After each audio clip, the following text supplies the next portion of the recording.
Talia couldn't contain the fresh surge of venom in her veins. Her hand flew up once more, and a resounding slap echoed through the interior of the carriage. A sharp, burning heat radiated through her palm. She expected him to catch her wrist again, to twist it until she whimpered, and she reflexively braced her shoulders. But Varkas only looked at her, his expression as serene and untroubled as a frozen lake. "Consider that payment for the audacity of touching your highness's person," he said, his gloved fingers tapping the cheek where she had struck him. There wasn't even a mark on his pale skin.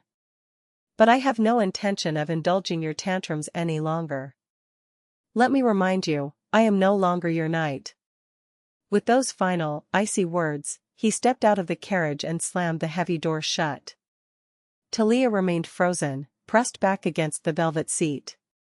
She sat in the silence for a long time, the only sound the frantic thudding of her own heart, before she finally crept to the window.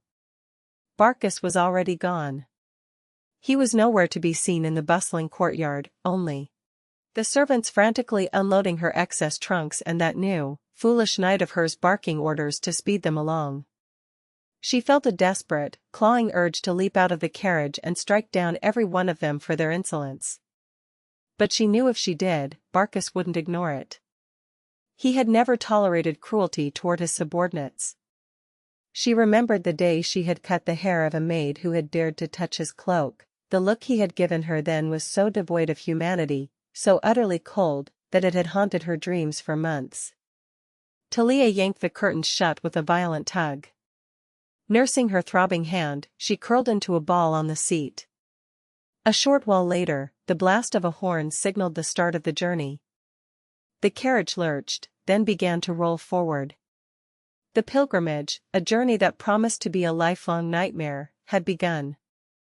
Talia stared at the sliver of sunlight piercing the gap in the curtains, then pulled them even tighter, plunging herself into a self-imposed twilight.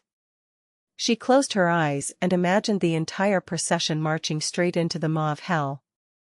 If they all ended up in a mass grave. If it would all just end. Nothing could make her happier. The pilgrimage was designed to follow the hallowed path of the Empire's first sovereign, Talia Roem Gwirta. It wound from the north to the west, tracing the serpentine banks of the Silviska River.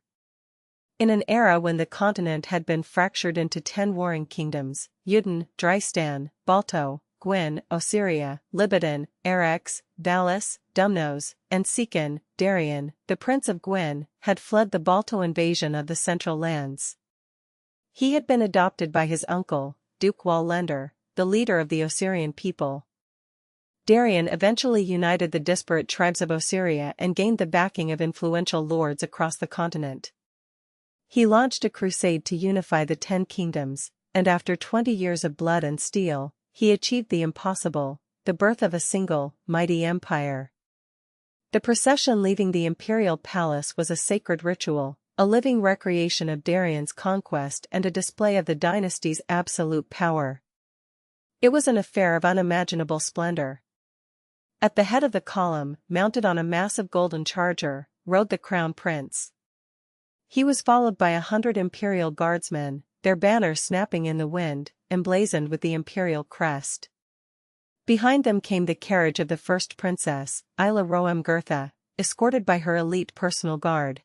The crowds lining the streets erupted into ecstatic cheers at the sight of Darien's descendants. The Order of Roem, steeped in centuries of tradition, marched with a rigid, unshakable dignity. The knights were clad in gleaming orichalcum armor, the gift of the gods, worn beneath snow-white surcoats.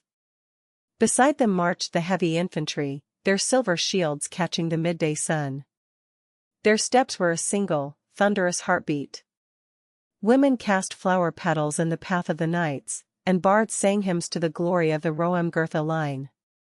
In response to the adoration, Ayla pulled back the curtain of her carriage and offered a gentle wave.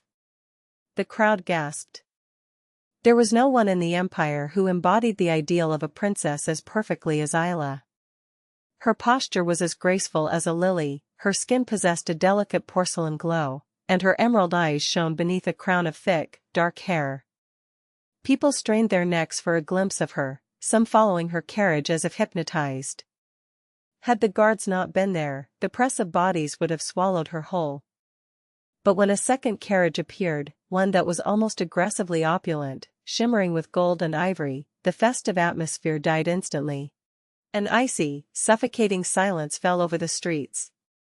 The knights scanned the crowds warily.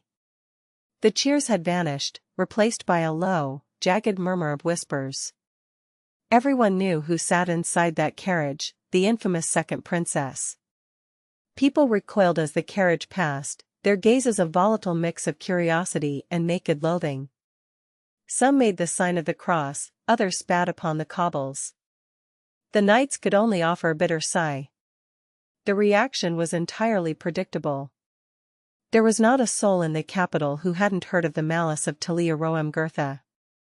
The illegitimate daughter who had scandalized the empire from the moment of her birth had never stopped causing chaos. There were countless stories of servants she had dismissed, maimed, or who had vanished under suspicious circumstances.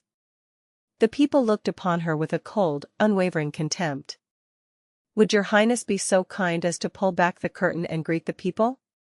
Sir Edric, her new knight, approached the carriage with the suggestion, his voice cautious. There was no reply from within. He stared at the window, which was barricaded by heavy, light-proof fabric. Since the very start of the march, the second princess had refused to show her face. It seemed the confrontation with the commander had left a deep mark on her. Edric fought back a sigh. She has such a beautiful face. If she would only show it, perhaps their hearts would soften. In some ways, she was bafflingly dense. If she were even slightly more approachable, there would be legions of men willing to lay down their lives for her. But Talia seemed determined to be hated. She tormented everyone around her with such a savage fury that her breathtaking beauty, inherited from the empress, seemed to pale and rot.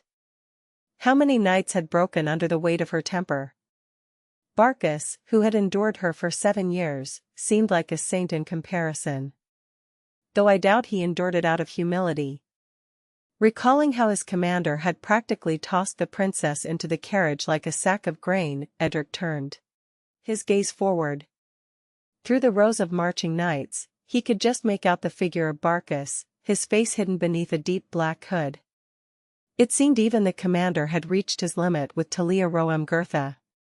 It was almost impressive, in a dark sort of way. What did it take to shatter the composure of a man who was the very model of discipline and devotion? If Edric hadn't seen it himself, he would never have believed it. Perhaps the second princess truly did possess a divine talent for inviting the hatred of the world.